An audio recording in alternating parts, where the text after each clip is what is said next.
السلام علیکم ورحمۃ اللہ وبرکاتہ. کیا حال ہے سب کا؟ روزے اچھے گزر رہے ہیں؟ الحمدللہ.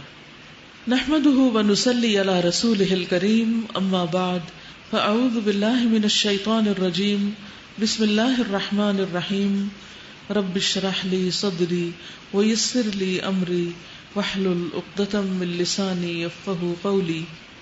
تو آپ میں سے کس نے کسی کو قرآن پڑھ کر سنایا؟ السلام علیکم.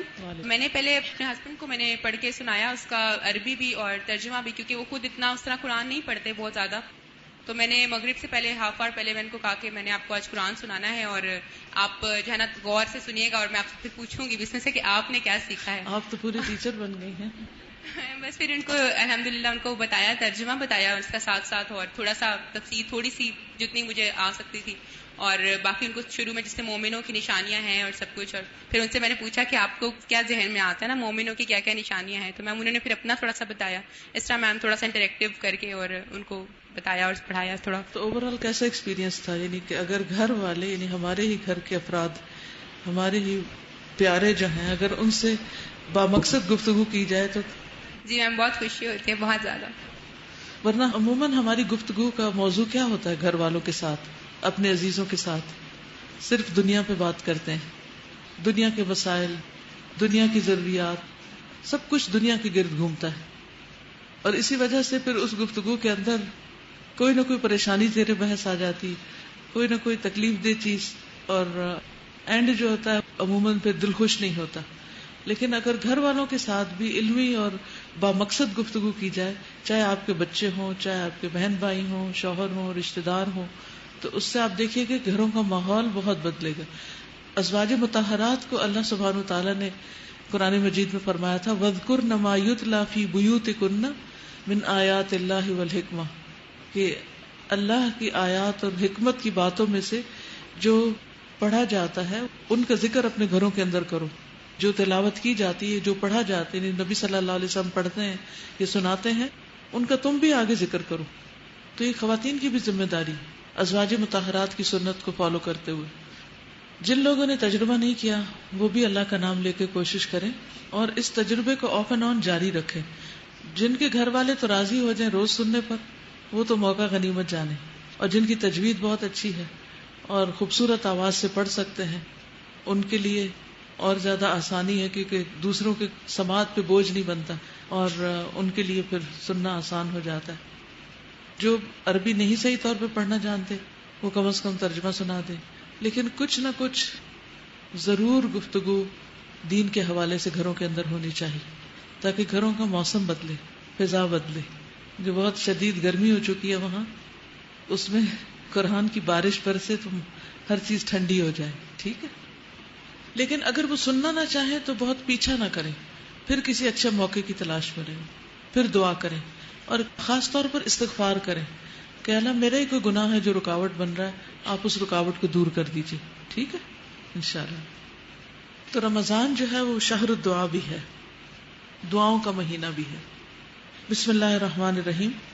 ماہ رمضان اور روزے سے متعلق امور کا ذکر کرتے ہوئے اللہ سبحانہ تعالیٰ فرماتے ہیں وَإِذَا سَأَلَكَ عِبَادِي عَنِّي فَإِنِّي قَرِيبٌ أُجِيبُ دَعْوَةَ الدَّاعِ إِذَا دَعَانِ فَلْيَسْتَجِيبُوا لِي وَلْيُؤْمِنُوا بِي لَعَلَّهُمْ يَرْشُدُونَ. اور جب میرے بندے میرے بارے میں آپ سے پوچھیں تو آپ کہہ دیں کہ میں قریب ہوں، میں پکارنے والے کی پکار کا جواب دیتا ہوں جب بھی وہ مجھے پکارے. بس چاہیے کہ وہ میری بات مان لیں اور مجھ پر ایمان لائیں تاکہ وہ ہدایت پائیں. تو اس سے کیا پتہ چلتا ہے کہ اللہ سبحانہ وتعالیٰ قریب ہے، اور ہمیں کسی بھی دکھ، تکلیف، پریشانی اور حاجت میں سب سے پہلے اس کو پکارنا چاہیے اور اسی سے مانگنا چاہیے، اور ہر حال میں مانگتے رہنا چاہیے، لیکن خصوصاً رمضان میں، کیونکہ دعاؤں کی قبولیت زیادہ ہوتی ہے. روزہ دار کی دعا قبول کی جاتی ہے. حضرت انس کی روایت ہے کہ رسول اللہ صلی اللہ علیہ وسلم نے فرمایا 3 آدمیوں کی دعا رد نہیں کی جاتی: باپ کی دعا، روزہ دار کی، اور مسافر کی. یعنی باپ اپنے بچوں کے لیے جب دعا کرتا ہے تو وہ دعا بھی قبول ہوتی، اور اسی طرح روزہ رکھنے والا، اور پھر جب آپ سفر کی حالت میں ہیں.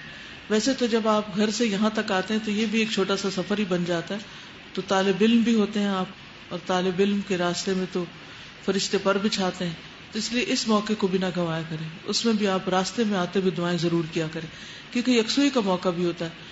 گھر میں انسان کے کئی قسم کے کام ہوتے ہیں, بعض اوقات نمازیں بھی جلدی میں پڑھی جا رہی ہوتی, تو سفر میں اور تو کچھ بھی نہیں کرنا ہوتا. زیادہ سے زیادہ ہم جو ساتھ بیٹھا اس سے کوئی چھوٹی موٹی بات کر لیتے ہیں, اور اگر چھوٹی موٹی کرتے بھی ہیں تو اس کو بھی تقسیم کر لیں. کچھ وقت اپنے سفر کے ساتھیوں کے ساتھ اور کچھ وقت اپنے رب کے ساتھ بات کرتے ہوئے گزاریں. تو اللہ سبحانہ وتعالیٰ سے ضرور دل ہی دل میں اس کو پکار دے کہ ضرور دعائیں کریں. تو یہ کرنے کا کام ہے, لکھ لیجئے. اور اگر آپ خود ڈرائیو کرتے ہیں تو گاڑی میں کہیں لکھ کے لگا دیں تاکہ بیٹھتے ہی آپ کو یاد آ جائے. اگر آپ پبلک ٹرانسپورٹ پر سفر کرتے ہیں تو آپ دیکھ لیں آپ کے ہاتھ میں بیگ ہوتا ہے, یہ کیا چیز ہوتی ہے جس کے ساتھ آپ کو ریمائنڈر, صرف دعا کا لفظ لکھ کے ریمائنڈر ڈال دیں. کی چین ہوتا ہے نا, کی چین کے اندر ایک چھوٹا سا ٹیگ اس طرح کا ڈال کے اور اس کی چین کو اپنے بیگ کے ساتھ لگا لیں. تو اس سے کیا ہوگا کہ جو ہی آپ بیٹھیں گے بیگ گود میں رکھیں گے تو دعا سامنے آ جائے گا لفظ اور آپ کو یاد آ جائے گا. تو اس طرح کی چھوٹی چھوٹی چیزوں سے انسان کے جو چھوٹے وقت ہوتے ہیں وہ بھی بہت پروڈکٹیو ہو جاتے ہیں. ایک اور روایت میں ہے, حضرت ابو سعید خدری سے مروی ہے کہ رسول اللہ صلی اللہ علیہ وسلم نے فرمایا, بے شک اللہ تعالی ماہ رمضان کے ہر دن اور رات میں لوگوں کو جہنم سے آزاد کرتے ہیں, اور ماہ رمضان کے ہر دن اور رات میں ہر مسلمان کے لیے ایک ایسی دعا ہے جسے قبولیت سے نوازا جاتا ہے. ہر دن میں ایک دعا آپ کی قبول ہوتی, جتنی بھی آپ مانگتے ہیں اس میں سے کم از کم ایک ضرور قبول ہوتی. تو پھر کثرت سے مانگے, اور جو آپ نے مانگنا ہے وہ پورے حرص کے ساتھ مانگتے چلے جائیں, شاید وہی قبول ہو جائے جو آپ کو سب سے زیادہ ضرورت ہے. یہ تو اللہ سبحانہ تعالیٰ پر ہے. ویسے تو وہ ساری دعائیں سنتے ہیں, لیکن جیسے کہتے ہیں نا جلدی سننے والی بات, جلد قبولیت والی, اس کی طرف اشارہ ہے. افطاری کا وقت دعاؤں کی قبولیت کا وقت ہے. حضرت عبداللہ ابن عمرو بن العاص کہتے ہیں کہ رسول اللہ صلی اللہ علیہ وسلم نے فرمایا, بلا شبہ روزہ دار کے لیے افطاری کے وقت ایک ایسی دعا ہے جسے رد نہیں کیا جاتا. پھر یہ کہ اللہ تعالیٰ کے اچھے اچھے ناموں کے ساتھ اللہ تعالیٰ کو پکاریں, کیونکہ یہ دعاؤں کی قبولیت کا ذریعہ ہوتے ہیں. آپ نے کارڈ لے لیا دعاؤں کا اور پڑھ بھی رہے ہوں گے امید ہے. میں نے تو اپنے قرآن مجید میں رکھ لیا, کیونکہ اسے تو کھولنا ہی کھولنا ہے.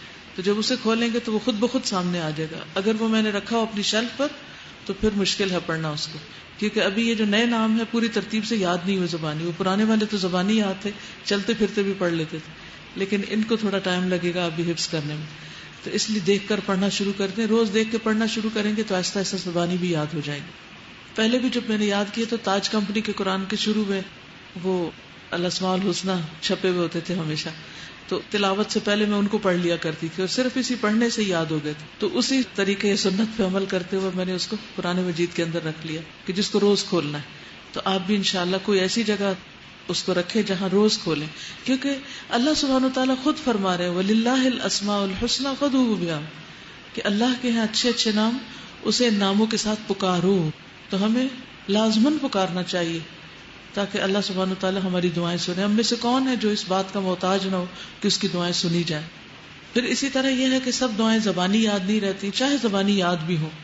تو ایسی صورت میں ہم کیا کر سکتے ہیں, ان کو دیکھ کے بھی پڑھ سکتے ہیں, لیکن دیکھتے ہوئے اس طرح نہ پڑھیں جیسے آپ کوئی تلاوت کر رہے ہیں. دیکھ کے پڑھیں اور رکیں, اور آپ حیران ہوں گے کہ عین وہی دعائیں آپ کے سامنے آ رہی ہوں گی جس کی آپ کے اندر طلب ہوگی یا آپ اس کے لیے پریشان ہوں گے کہ میرا یہ مسئلہ حل ہو جائے.